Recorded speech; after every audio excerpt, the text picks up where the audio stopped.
Eu falo muito sobre o Brasil não ter futuro, sobre o Brasil não ser o país do futuro. Mas eu queria propor aqui uma reflexão mais complexa, porque eu realmente penso dessa forma.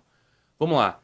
Seja o que for, a sua família, o seu relacionamento, uma empresa, a sua carreira, um país, seja o que for, você sempre se quer pensar naquilo como grande no futuro, precisa entender que você precisa construir três tipos de planos. O plano de curto prazo, de médio prazo e de longo prazo, né? Então, por exemplo, se você está começando um relacionamento, o plano de longo prazo pode ser ter uma família, pode ser você morar na cidade tal, ou então você investir numa carreira para um dia você se aposentar nela, seja o que for, são planos que estão muito longe do dia de hoje. Você pode ter planos de médio prazo, por exemplo, se eu decidir que eu vou morar em São Paulo, ou em Recife, ou no Rio Grande do Sul, eu preciso saber, tá, então seria bom eu comprar um apartamento. Daqui a uns 4, 5 anos eu vou investir num apartamento, eu vou fazer um MBA para daqui a 5 anos, de repente, eu poder alcançar a carreira que eu imagino alcançar no futuro, né? E o plano de curto prazo é aquele que vai dar o ritmo para você chegar lá. Então, pô, eu preciso entrar na faculdade para amanhã fazer um MBA. Eu preciso fazer uma faculdade de economia se eu quero entrar um dia no mercado financeiro, ou uma engenharia, ou então eu vou estudar o vestibular para medicina se eu quero ser um médico. Então, os seus planos de curto prazo são o que vão dar o ritmo à coisa para você atingir planos de médio e de longo. Se você hoje não tem planos de longo prazo, de médio prazo, você cai naquilo que costuma se dizer que, se você não sabe para onde você está indo, qualquer caminho que você toma é um caminho certo. E isso é muito complicado, porque quem não tem plano não sabe para onde está indo. E esse é um problema que começou a ocorrer no Brasil, na minha visão, quando a gente teve a proclamação da República ou o golpe da República, seja o que for. Porque quando você olha em retrospectiva, a família real, né, eles tinham um certo planejamento de longo prazo com o Brasil, né? A figura do Estado versus o governo, ela é importante, porque o Estado é quando você olha o país independente de quem vai estar governando ele. É você olha assim, olha, o Brasil precisa ser uma potência agrícola, o Brasil precisa melhorar a sua indústria, o Brasil precisa melhorar sua infraestrutura. E isso não são coisas que se resolvem em um ano, em 2 anos, em 4 anos e às vezes nem em 8 anos. São coisas de muito longo prazo. Só que a gente perdeu isso, porque essa ideia de que a família real ou a monarquia ela tinha um longuíssimo prazo, dava uma tranquilidade e um horizonte de investimentos maiores. Quando entrou a República, basicamente a gente matou o Estado e a gente misturou Estado e governo. De maneira que hoje em dia no Brasil você só pensa para 2 anos. Porque daqui a 2 anos você tem uma eleição municipal, daqui a 2 anos, né, mais 2 anos, uma nacional, depois mais 2 anos municipal, mais 2 anos nacional. Então, os governos ficam pensando em como eles vão investir para daqui a 2 anos eles terem votos para se perpetuar no poder. Então, virou um grande. O Brasil é um grande cachorro correndo atrás do rabo. Vou dar uma ideia diferente aqui para você.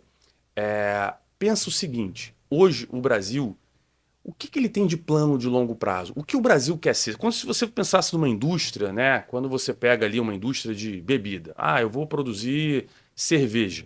Bom, você tem que pensar o seguinte: o que eu preciso no curto prazo? Contratar uma indústria, achar uma fórmula legal, fazer o rótulo, marketing, e daqui a 3 anos? Bom, eu preciso estar nos melhores supermercados, eu preciso estar nos melhores bares, daqui a 10 anos eu preciso ser reconhecido por todo mundo, eu preciso fazer isso e você monta um planejamento estratégico. O Brasil não tem isso. Pega a educação, por exemplo, que é um exemplo bem clássico. Eu me formei em 2006, tá? Na Faculdade Federal Fluminense, em economia. Foi naquela época que começou a chegar as cotas. E qual era a ideia das cotas? Planejamento de curto prazo, tá? Ou seja, negros, pobres, etc., não estão chegando na universidade pública. Qual é o motivo disso? Né? Por que o cara rico consegue chegar? E a resposta é muito simples. Porque a educação privada no Brasil é boa, a educação pública é uma merda. Né?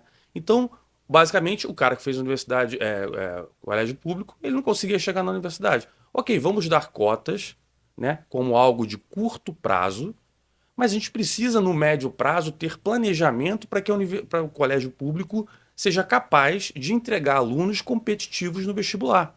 Não é isso? Mas isso nunca aconteceu. E no longo prazo? No longo prazo a gente vai ter uma educação pública muito boa, muito bem administrada, de maneira que, independente se você vai fazer pública ou privada, ainda que você não entre numa universidade, mas você chegue ali no final do segundo grau, você chegue um bom aluno, um cara bem formado, um cara que sabe fazer conta, um cara que sabe interpretar texto, um cara que pode ir, por exemplo, para um supletivo técnico. Você pode aprender alguma coisa, você não precisa de faculdade, você não precisa de um diploma de terceiro grau, né? E isso nunca aconteceu. De 2006 ali, deve ter começado o cota em 2008 até hoje, 15 anos depois, 16 anos depois, o que que a cota trouxe? 3 ou 4 negros ali que se formaram em medicina, isso não muda a curva. O fato é que hoje, 16 anos depois que a gente aumentou o investimento pesado em educação, você vê as mesmas pessoas pobres, negras, seja o que for, chegando à universidade sem saber escrever direito, sem saber fazer conta direito. O índice de analfabetismo funcional no Brasil é de quase 70%. Né? Isso significa dizer que não adianta você pegar, botar uma roupinha, jogar o cara na universidade e falar, ah, agora se forma aí. Se o cara não tem princípios básicos, como é que esse cara vai se formar? Ainda que ele se forme ali, você empurrou o cara, criou a aprovação automática, também coisas de curto prazo no Brasil. Quando esse cara chegar no mercado de trabalho, como é que esse cara vai conseguir prosperar? Então percebe, a gente não tem planejamento de futuro.